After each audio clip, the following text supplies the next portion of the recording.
What's good, YouTube? It's your boy Keith Mills, and I'm here with my guy. Studio Breeze was good with you guys.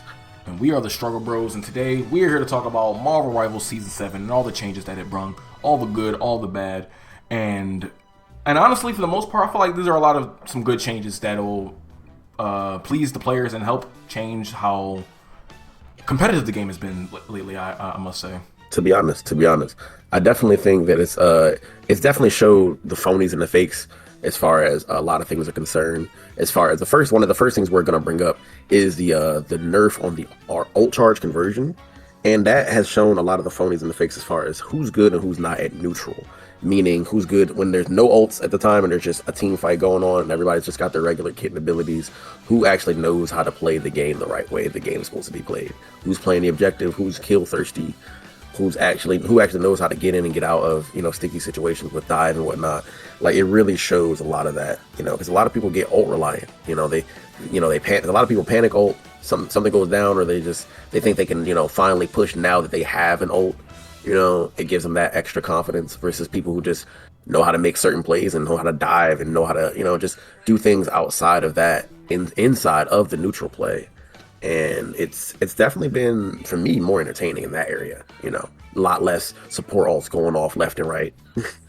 Yeah, I definitely agree, and because it affects everybody, it's also, I feel like I've had to become a little more strategic as a player, because one messed up ult can almost ruin the entirety of the round, no matter where it's at, depending on what's going on. And like you said, it points out the phonies, but it also shows some of the flaws that even, for lack of a better term, pro gamers or just better players can experience with certain people's ults. Certain people's big thumbs, for instance, could really pop an ult by mistake and mess it up for everybody. So it's like higher stakes, higher rewards when it comes to the ult usage, for sure.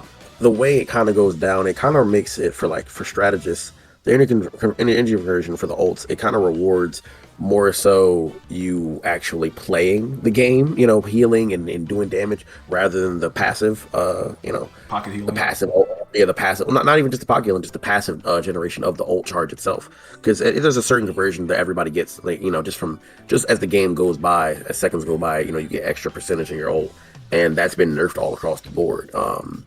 But now strategists have to actually be more so playing the game. And the damage thing has been nerfed a little bit for the duelists and the vanguards, because obviously they can do more damage than the strategist typically. So they have to be more strategic with their things as well. But it's more so, I feel like it's hit the strategist more as far as that is concerned when it comes to the ults, because it helps the DPS and the vanguards actually get more, because theirs hasn't been hit as hard.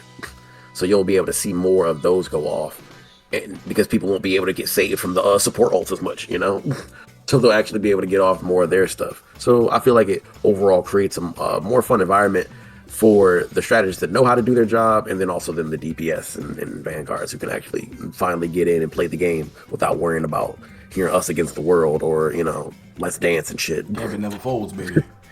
We're Gambit never folds. We're undefeatable. Yeah, shield up. They won't have to hear those every 5 seconds. Your powers are mine. Like, yeah, it's just, yeah. And honestly, I feel like depending on the type of player that you are in this game, you won't feel much of a difference.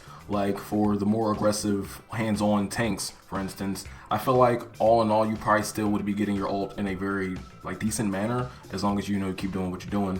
And that right there has probably been one of, if not the biggest changes to Marvel Rivals since it's come out. And another big change that came technically, I believe, last season, maybe 2 seasons ago, that got a little bit of a change now, are the placement matches.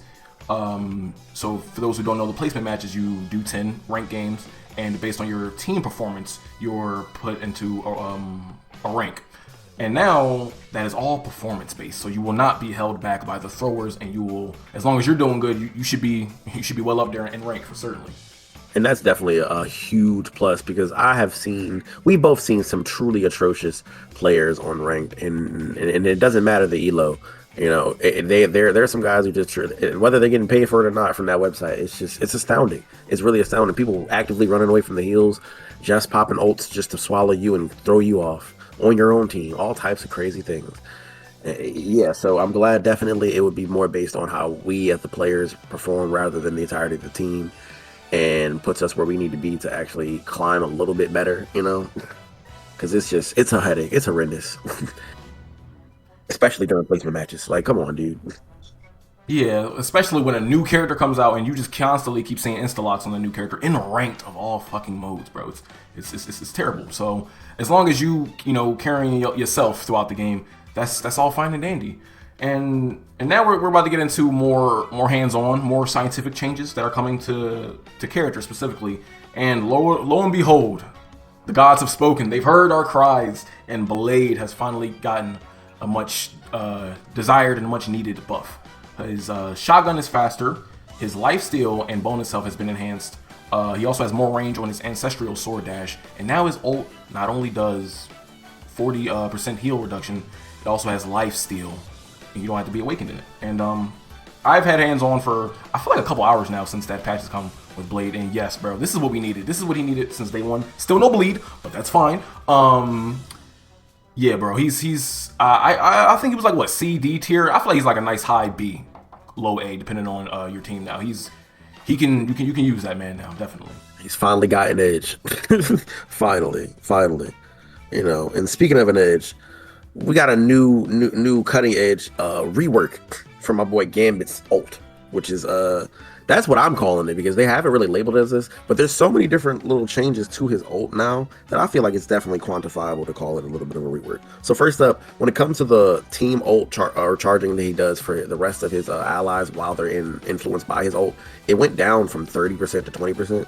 It also reduced the speed up that everybody else got from 50% speed increase to 40%. But it also changed the explosive damage that each single target would get from each of the explosive bombs that would happen from his ult, the allies would get from 20 damage to 25. And lastly, the ult has been reduced from 10 seconds to 8 seconds.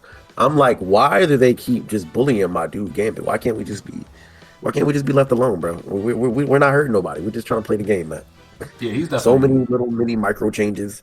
And I feel like ultimately it still has not changed the way you play the ult. From my experience of playing the hours and hours I played pre the patch and the few matches that I've had over the course of the new patch, I definitely can say that it hasn't really changed drastically how we apply it. It just makes it that much more crucial for you to actually capitalize on it, especially with the 2 seconds, that we've lost. Yeah, and in a way, I feel like that helps. It's weird to call it like a nerf necessarily because it does kind of help overall balance the character. I feel like, even though I didn't think he was. I mean, sure, he could go crazy depending on how you use him, but that's just the thing. He was easy character to use with a very high skill ceiling, and when you get up there with that ceiling, bro, you can carry your whole team probably by yourself as a strategist. And this change, while it has the negative effects, it has just as many good things. And like you said, I personally don't feel that much of a difference, but with the ult change and everyone's energy conversion being different, he's one of those characters I feel like his ult now becomes a little more crucial than it did before. Exactly. It's definitely to me more of a rework, something that's definitely I wouldn't say it was all that needed. It just changes the way things were the way things are going to be played. And speaking of things that weren't needed, I want to say that once again, another new buff for Luna, just unnecessarily just thrown in there, ultimately will change Luna's clap cooldown from the 15 seconds. It's going to be reduced by 2 seconds whenever her or someone that has a snowflake takes a part of a kill. Not gets a kill, just takes a part. So if she gets an assist or somebody else, gets an assist that has a snowflake, she's going to get 2 seconds. So she could honestly just rack up her getting the kill, them getting the kill, boom, boom, boom, boom, just instantly kind of getting that clap mode back. And it's going to be really bad. It's going to be really bad. Like Luna, you can't escape the agenda at this point. You can't escape that there has to be one. It's like how they did Bucky for the longest. Hey man, this is just Luna Snow's world. We living in it, baby. That's how I feel at this damn point. Truly feeling lost out here, man. Truly feeling lost out here. You know who else is feeling lost right now? Them cat players, baby. They done lost their animation cancel, man. Got a damage buff, that's nice and all, but bro, I'm kind of a cat player. I'm still kind of learning him. I didn't get to a point where I was able to use the animation cancel, reliably. But I don't know, man. I feel like there's always more than one way to play a character, and a lot of people were saying that the animation cancel was fundamental for cat players, and I could see what they were saying. I can definitely see differences. I actually see a lot less cat players now. But at the end of the day, I'm not gonna get into whether animation cancel should or shouldn't be in a character, but I don't know. It feels like it's enforcing you to play a different way with Cap. Sure, he's already kind of like a nothing burger, depending on how you play with him. And now that he doesn't have the animation cancel for most, they don't even want to play with him no more. I'm perfectly fine. Probably because I just like using other characters as well, so it's not that big of a deal to me. But yeah, there are people definitely out there hurt by it. But I wish you well. Hope to see you soon. Because yeah, I don't really see cat players no more, unfortunately. Yeah, not too many. I mean, they're there here and there, but overall, I feel like the Cap's definitely losing its luster for a lot of people. Also, another animation cancel, I will say that both of us kind of tried. I feel like you can more attest to with Angela. Angela's got a little bit of we tried to, but overall, I feel like with Angela, the most important thing, other than her getting that little bit of an animation cancel with her melee and primary, is her viableness on the ground. And they've definitely made her go from just being kind of like a swoop in, swoop out type of character, like a kidnapper type of assassin, to being able to be more of a front line on the ground at times, when it calls for it. And I feel like giving her more of a duality is making her a lot more fun to be played at this point. Yeah, with them increasing her effectiveness on the ground, it really feels like a treat switching between the air and being on the ground. And that, like, I honestly, I just see that I'm one of those people that like to play characters that have kind of like different play styles in one. So two different modes. Yeah, exactly. So like going back and forth and chaining all the different abilities together, and then throwing in the ult, it's like she's a good like flight brawler in a sense, given the type of weapons that she uses and things like that. And I wasn't feeling her all that before, but now that I can really get up in there as well, because I also miss a lot of the time. It's one thing I'm really working on with the aim of the when she drives at people with her her weapon. It feels good being on the ground, and that felt like an essential part of her character. And that definitely is a welcome change, and it makes her more fun to play with. And I feel like one of the last few things I want to throw in there that definitely made things feel a lot better. I feel like you could probably attest to this more than I, but I do want to bring up the Hulk and the Pain Bros team up essentially. The Hulk definitely feels better with his his second clap and stuff like that. I still want like just an teensy tiny bit of a damage boost with them fists. Cause I mean, I'll be throwing them bitches, but I just, just a little bit. I want to throw them a little bit harder. I ain't gonna lie. But I think with the gamma boost that the thing gets, and that also gives him overshield, that's kind of nuts. I'm not gonna lie. Yeah, he already got like 8 different damn abilities, the thing. So what's one more to the roster? But somebody definitely likes the thing over there. That he is. Yeah, honestly, I really like that they've worked on him a lot, because he kind of didn't feel all that special when he first came in, and so he's kind of a far cry from how he used to be. So I appreciate all the additions, most certainly, and this one makes that that comp name very much reliable, even in, I feel like, in rank. I think we've done a couple rank matches with them and we've won. They really can get shit done, especially depending on who the enemy team is using. You can really run through them. Like, don't let them have a strange or a mag, bro, or both. It's over. Yeah, you're running them down. It's honestly ridiculous. Running through them like paper. All right, and that's pretty much been our thoughts on all the big changes of Season 7. I think in a separate video coming up in the future, very soon, we're going to actually do our thoughts on White Fox and her changes before the hotfix and, pre the hotfix, how she was when she dropped and how she is now. And I can say definitely from a lot of matches with her, I'm definitely liking her. But more on that in another video.